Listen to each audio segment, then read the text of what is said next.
رسول اللہ صلی اللہ علیہ وسلم نے فرمایا کہ شیطان آدمی کے سر کے پیچھے رات میں سوتے وقت 3 گرہیں لگا دیتا ہے اور ہر گرہ پر یہ افسوں پھونک دیتا ہے کہ سو جا، ابھی رات بہت باقی ہے۔ پھر اگر کوئی بیدار ہو کر اللہ تعالیٰ کو یاد کرنے لگے تو ایک گرہ کھل جاتی ہے، پھر جب وضو کرتا ہے تو دوسری گرہ کھل جاتی ہے، پھر اگر نماز فرض یا نوافل پڑھنے کے لیے تیسری گرہ بھی کھل جاتی ہے۔ اس طرح صبح کے وقت آدمی چاق و چوبند خوش مزاج رہتا ہے، ورنہ سستی سارا دن آدمی کے جسم میں رہتی ہے، بدباطن رہتا ہے۔ ابلیس کوشش کرتا ہے کہ یہ انسان سویا رہے اور وہ فجر کی نماز نہ پڑھے۔ آپ لوگوں میں سے جن کے لیے فجر کی نماز پڑھنی مشکل ہوتی ہے تو 3 گرہوں حدیث ہر رات پڑھ کر سویا کریں اور یہ حدیث ایک دوسرے کے ساتھ بھی شیئر کریں، انشاءاللہ یہ آپ کی بہت مدد کرے گی۔ ابلیس پہ انسان کو یہ کہتا رہتا ہے سوئے رہو اور وہ سویا رہتا ہے،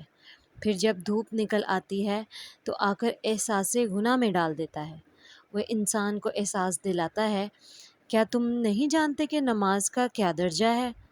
کیا تم اپنی نماز کے بارے میں پتہ نہیں ہے؟ جب وہ انسان کے کان میں حدیثیں ڈالتا ہے اور یہ کہتا ہے کہ تم نے نماز قضا کر دی، تم نے تو اپنی نماز کھو دی، تو انسان احساس گناہ میں چلا جاتا ہے۔ آپ لوگوں میں سے ممکن ہے بہت سے لوگوں کے ساتھ یہ حادثہ پیش آ گیا ہو، لہٰذا اگر آپ نے اللہ تعالیٰ کی مغفرت کو نہ جانا اور نبی کریم صلی اللہ علیہ وآلہ وسلم کی رہنمائی پر تو یہ حادثات ساری زندگی ہوتے رہیں گے۔ پہلی بات تو یہ ہے کہ ابلیس کو ہٹانے کا طریقہ کار سیکھیں، لیکن اللہ تعالیٰ کی مغفرت پر یقین رکھیں اور احساس گناہ میں نہیں جانا۔ اس کی بجائے اللہ تعالیٰ سے معافی مانگ لیں، یہ معافی سچی ہو، آئندہ کبھی نہ کرنے کا عزم بھی کریں، اور اس معاملے میں جو چیز آپ کی مدد کرے گی وہ نبی کریم صلی اللہ علیہ وآلہ وسلم کی حدیث ہے۔ ابلیس کے طریقہ واردات میں سے ایک یہ بھی ہے کہ جب کوئی لڑکی اپنا سر ڈھانپتی ہے تو وہ اس کے دائیں طرف سے آتا ہے اور اس کے کان میں کچھ پھونکتا ہے، پھر بائیں طرف سے آتا ہے،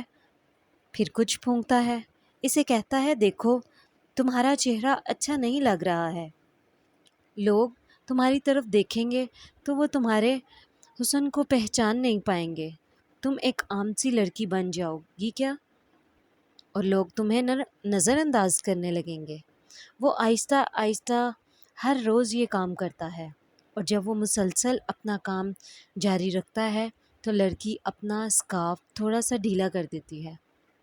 پھر اگلے دن اور ڈھیلا کر دیتی ہے، پھر اس کے بال نظر آنے لگ جاتے ہیں، اور پھر آپ کو پتہ ہے آہستہ آہستہ کیا ہوتا ہے۔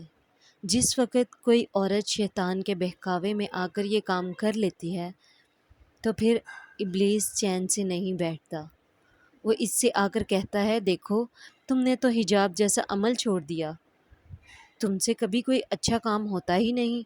تم تو نمازیں بھی چھوڑ دیتی ہو، تم تو حجاب بھی نہیں کرتی ہو، تم فلاں کام بھی نہیں کرتی ہو، اور اس کے اوپر دباؤ بڑھ جاتا ہے۔ پھر وہ سوچتی ہے کہ اچھا میں اتنی گناہ گار ہوں، اور اب تو میں گناہ کے راستے میں بہت دور آ گئی ہوں،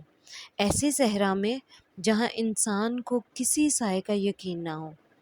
اللہ تعالیٰ کی مغفرت کے سائے کا یقین نہ ہو، تو انسان کے پاؤں جلنے لگتے ہیں، وجود تپ جاتا ہے، راستہ دکھائی نہیں دیتا، اور یوں ابلیس اللہ تعالیٰ کی مغفرت، اللہ تعالیٰ کی مہربانی سے انسان کو دور کر دیتا ہے۔ اس لیے اللہ تعالیٰ کے غافر ہونے، اس کے غفور ہونے اور اس کی مغفرت کی حقیقت کو سمجھنا ہے، کیونکہ اللہ تعالیٰ نے قرآن پاک میں خود فرمایا ہے بلا شبہ جس شخص نے توبہ کی اور ایمان لایا اور نیک عمل کیے پھر سیدھی راہ پر چلا تو یقیناً میں بہت بخشنے والا ہوں۔ کریم صلی اللہ علیہ وآلہ وسلم سے ہمیں بہت پیاری حدیث ملتی ہے۔ سیدنا انس بن مالک کہتے ہیں کہ میں نے رسول اللہ صلی اللہ علیہ وآلہ وسلم کو فرماتے ہوئے سنا، اللہ کہتا ہے اے آدم کے بیٹے،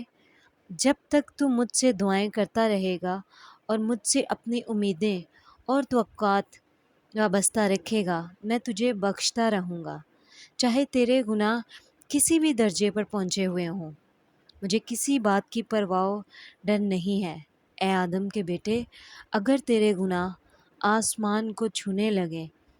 پھر تو مجھ سے مغفرت طلب کرنے لگے، تو میں تجھے بخش دوں گا اور مجھے کسی بات کی پرواہ نہ ہوگی۔